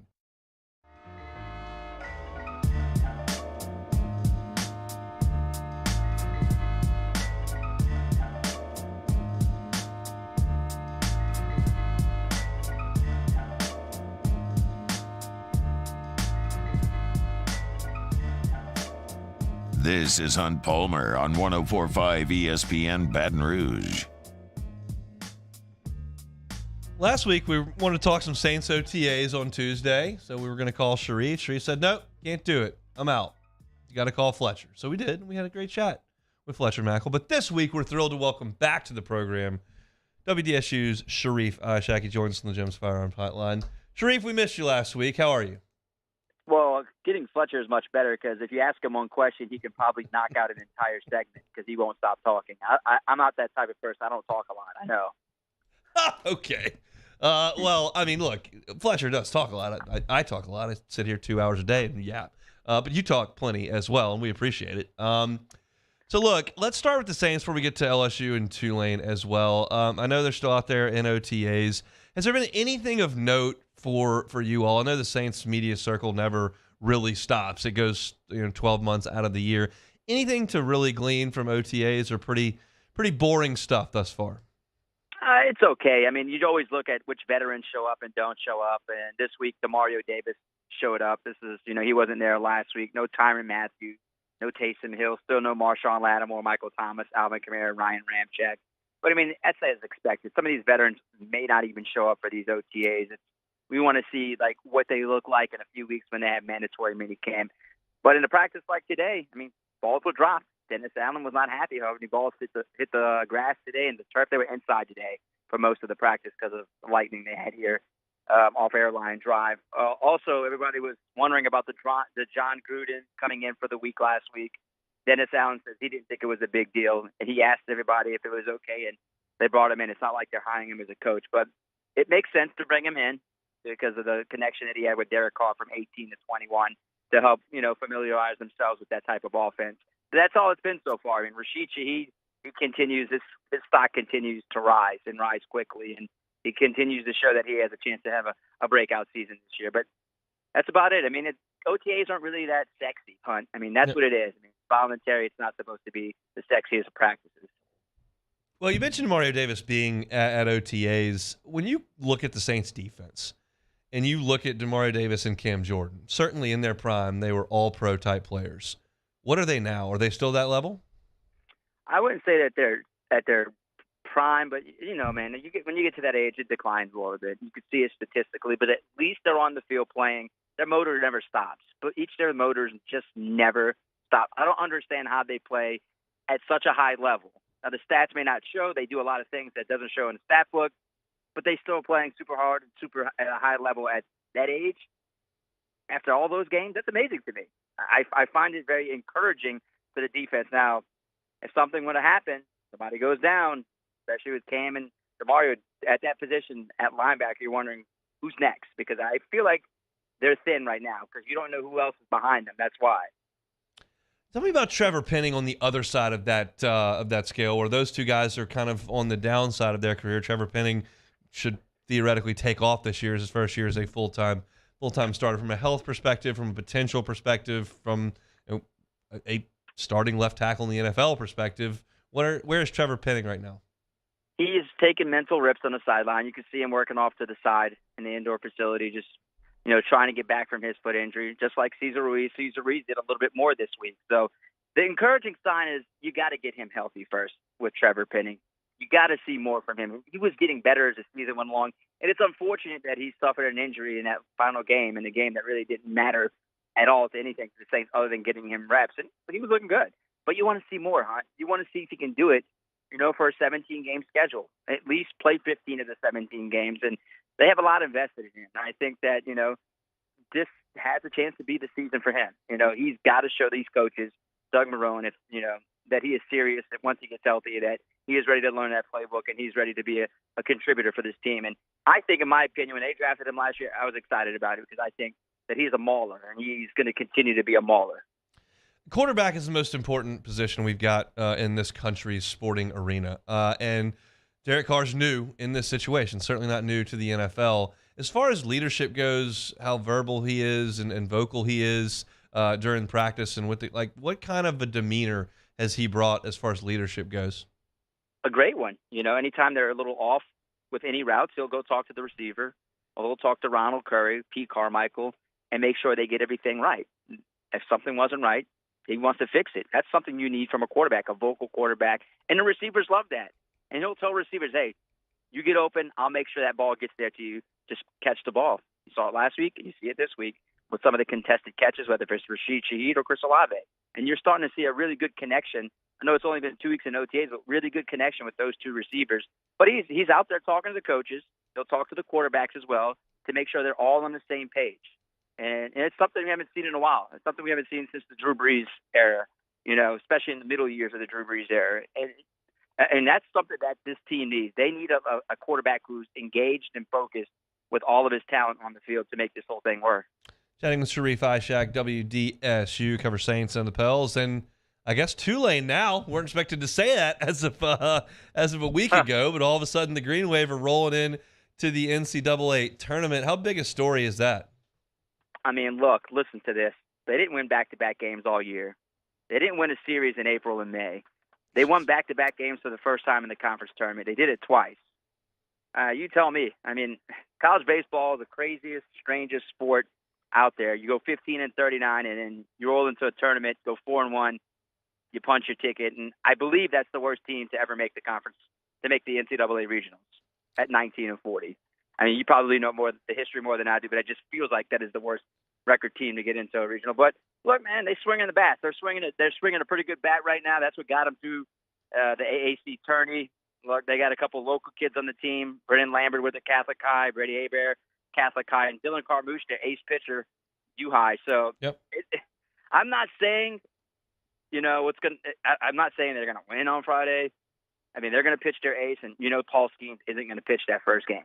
So it could be a slugfest. It all depends on who's going to take advantage of whose bullpen, because Tulane's ERA, 7. That's near the bottom of the country. And if LSU continues to hit like they've been hitting for most of this season, it should be an easy game. Look, you're from that city. 23 years ago what Tulane baseball was. And then we know they just haven't really been able to rekindle that over the last 2 decades. How would you assess the state of the program with Tulane baseball? Not the last week, just where it is in the grand scheme in terms of fan interest, talent, investment level. What is Tulane baseball right now outside of the last 5 days? A roller coaster ride. I mean, they haven't made it in the postseason since David Pierce was the head coach, and they made it back-to-back years. All right, and they were invested, they were locked in, and the fans were excited because they thought maybe they had something with him there. Then he, bolted for Texas. Hey, don't blame him, Texas. You want to go there, and then with Travis Jewett, it just never ever got there. And the fans were always invested. They always, they wanted a winner, just like the football program. You saw how they got behind them this year with a 12-2. That's what they want. They are invested. They were frustrated this year. Wouldn't you be frustrated if LSU went 15-39 in a regular season? I think everyone who's an LSU fan would be frustrated. I mean, it's not at that level of LSU fandom because LSU has 6 national championships. But yeah, Tulane fans want to see their team win. They don't want to see the 15-39 season. They'd love to see the 39-15 season, regular season, and get in without having to do what they did this past week. But yeah, it's still there. I mean, I still remember that Super Regional. I went to it. I was a student at LSU when I watched LSU play Tulane at Zephyr. I mean, it was big. The fandom was there. Yeah, I mean, it was massive. Lane Mestapay was just a lion in the first game, and then Tulane wore him out the second 2 days, and that was all she wrote. Yeah, not quite to that level of rivalry at this point, but Tulane comes in with absolutely nothing to lose, and they'll be freewheeling on Friday. It's up to LSU to take it to them. We shall. What do you think of LSU's kind of prospects here as they move into NCAA play? Look, the best thing that happened to me, in my opinion, was for them to bow out of the SEC tournament early. For Jay to set up his pitching rotation and in the back end of his bullpen, his relief pitchers.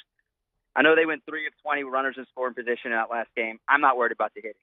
They're going to hit. They're going to hit at home.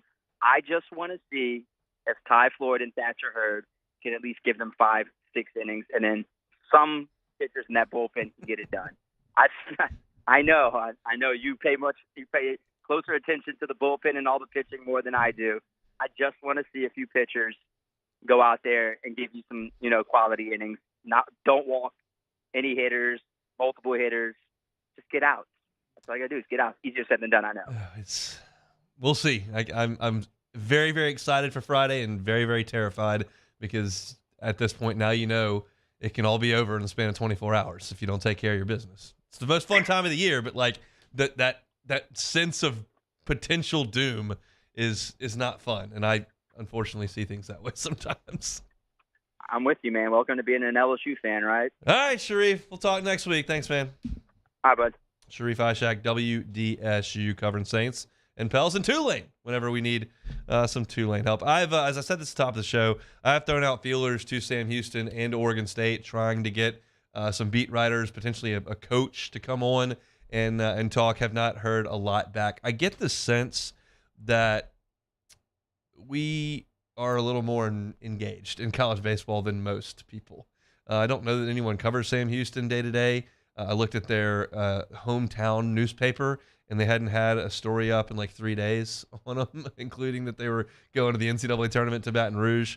And then, out west, Oregon State's had an unbelievable run under Pat Casey, but it still doesn't garner the interest that it does down here in the Southeast, and that's reflected in the regional hosts where there are basically 14 of them down here, and then you've got Indiana State and then Stanford. So it is what it is, but we're trying. We'll see what we can do for tomorrow's show. But like I said yesterday, or like I said at the top of the show today, I did not go over scouting reports of the other teams. I will do that pretty heavily tomorrow because I am out Thursday. Our whole sales team is headed out of town for the day, and then my show is going to be pretty compromised on Friday because game's at 2. So we'll have an hour leading you up to the game, and then we'll have an hour during the game, which I guess we'll talk about the Saints or something. But that's a pretty compromised show on Friday. So we'll get you a lot of scouting stuff coming up on tomorrow's show. Let's take one more time out, come back and wrap it up on the Hunt Palmer Show. This is Hunt Palmer. In times of need, get a full list of phone numbers, websites, and other important emergency information on the Demco Stormwatch page at 1045ESPN.com.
I've been doing business with Luba for 25 years.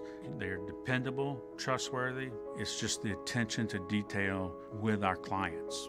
Our folks have years and years of experience. They're highly trained professionals, but many companies have that asset. What I'd like to think makes Luba a bit different is that we use those talents in a way that truly is dedicated to serving the needs of the folks who depend on us. There it is, the extra mile, on the border of expected and extraordinary for those willing to go further, like vans customized for work or play, with safety and tech to keep you connected, supported by a 5-star sales service and finance team, and backed by the 1-star you know. So go the extra mile. It's never crowded because so few have what it takes to go there. Mercedes-Benz Vans. When is a taco more than just a taco? When it's Government Taco. Voted best tacos 3 years in a row by 225 Magazine, Government Taco puts the most delicious spin on tacos the capital area has ever seen. With creative combinations like the Magna Carrot, the Filibuster, or the Steak of the Union. Plus perfect tortilla chips paired with the best salsa and queso you've ever had. And happy hour every day from 3 to 6 p.m. and all day on Thursday. Government Taco, 5621 Government Street. Hey there, little buddy. What's the matter? What's the matter? My windows, siding, and my door. That's what's the matter. Relief Windows can fix all that. I got you. Pop, pop. What's up? Oh my gosh, look! Curb appeal. That's a good-looking neighborhood. ReliefWindows.com.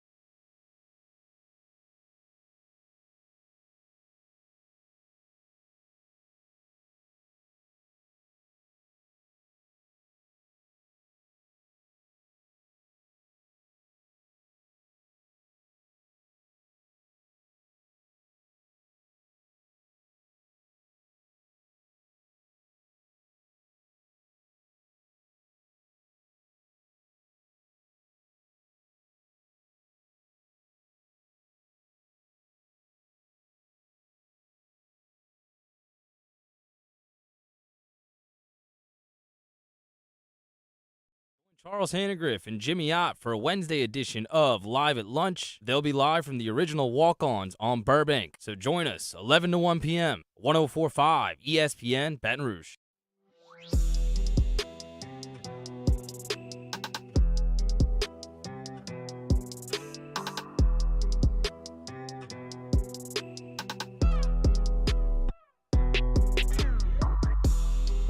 You're listening to Hunt Palmer on 104.5 ESPN Baton Rouge. Really is a nice backdrop there on the Feinbaum Show, SEC Network. Lovely afternoon over there in Destin. I'll be there in into July. Hopefully the weather's like that. But for now, let's play some Take It or Leave It. All right, point guard Mark Sears is returning for Alabama in 2023-2024. The Tide will repeat as SEC champs. Take it or leave it. I will leave it. This is a big get back for Nate Oates. They don't obviously have the star power that they would have had last year when you had the top player in college basketball. I mean, that's quite an advantage, and they don't have that this year. But Sears is a good point guard. He runs the show for him. He knocks down shots, and he knows how to play the style that Nate Oates wants to play. So as long as Oates is there, they're going to have a good team, but they're not going to be nearly as good as they were last year. And I'm thrilled that they did not win a championship with that roster because it was real good. Auburn center Joe Broom is coming back to the Plains for one more season. Auburn will be SEC contender next year. Take it or leave it. I will leave it. Broom coming back is a big deal for them because he's kind of the centerpiece of what they're doing around the basket. He's a good post and a guy that they found from a mid-major school and brought in. He kind of tested the NBA waters and decided he's going to come back. So that's good for Auburn to get Janai Broom back, but I don't know that they're going to be a contender in the SEC. I still like Kentucky. I like Arkansas. I like A&M. And who else? I think those are probably the teams I like the best. And we'll see what A&M's got. They bring their whole backcourt back and most of that roster back, the team that was really good at the end 2 years ago and really good this past year once they got into conference play. So really sad to see them bow out of the NCAA tournament really early too. That was quite enjoyable actually as my team was sitting at home. All right, last one. White Sox reliever Liam Hendriks allowed 2 runs on 3 hits yesterday in his return to the big leagues. Best bad outing of the year. Take it or leave it. I will take it. What's not in that question there is the fact that Liam Hendriks was diagnosed with Hodgkin's lymphoma and went through the chemo process, returned to baseball quickly like Foster Moreau is doing with the New Orleans Saints. And if you didn't see this scene yesterday with the White Sox game, it was incredible. He got multiple standing ovations. It was real emotional. His family was there, and it was really cool. I have no love for the White Sox whatsoever, but I was very much interested in taken back by that scene. It was great. And, no, he didn't throw it great, and that's probably to be expected when you're that emotional and are coming back from something that serious. But he's back in the big leagues, and that is fantastic. So all the best to him, and what an emotional return for him. I would highly suggest if y'all hadn't seen that, go check it out online. That'll do it for Take It or Leave It here on this Tuesday. One note, tonight, Plucker Sports Trivia, Nicholson location, 8:30. We always have a bunch of fun over there on Nicholson. We've had some really good crowds over the last couple of weeks. So if you're around, I want to grab a team and come on out. We have a bunch of fun out there at Pluckers. 5 rounds of sports trivia. Every round there's a winner and a second place. $15 to the winner. Second place gets 5. You have a couple good rounds there, you can walk away with $50 in Pluckers gift cards, which is a good start on cleaning up that bar bill, depending on how many people you've got. So come on out to the Pluckers location on Nicholson at 8:30 tonight for sports trivia. If you missed any of our show today, you can always catch it on demand, 1045ESPN.com's on demand tab. Also, you can find it on Apple Podcasts, Spotify, Google, and of course on YouTube. I started things off reacting to LSU in the SEC tournament and what I took away from their performance in a 3-game set over there. Gave some thoughts on the bracket and just how closely they were married to the RPI, which doesn't appear to be making anybody very happy, but that's what they're doing. So I went back through that. Glenn West joined us to talk about the Tigers at 1:30, and I gave my thoughts on the NBA Finals, specifically on what Eric Spoelstra has been able to accomplish in Miami there at the end of hour number 1. Rooster Southall, the manager of the Baton Rouge Rougarou, jumped on at 2 o'clock to talk about the Rougarou, to talk about college baseball and just what goes into the summer leagues. And they got 4 LSU guys going to be playing for the Rougarou later this summer, so that's cool. Hopefully it's much later this summer as LSU keeps this run rolling. Football scheduling over there in Destin, I touched on that at 2:15, and then Sharif at 2:30, so go catch all that on demand. YouTube, those of you that catch our stuff on YouTube, appreciate y'all hanging out in the Bayou Ford chat. We want to invite you to subscribe to the 2 channels that are with this show, Hunt on LSU and Hunt on Saints. Type those into YouTube. You can find them there. Subscribe. It's all football. All LSU football, all Saints football. Always enjoy y'all when you subscribe, so please do so over on YouTube. All right, no Jimmy Ott's game time tonight. They're live at lunch now, so I don't have to do that anymore, but Musso going to drive you home on AFR coming up next. See you tomorrow, same time, same place. Follow us on Twitter at 1045ESPN to cast your vote in the Citizens Bank and Trust Poll of the Day. Vote daily inside Off the Bench, anytime.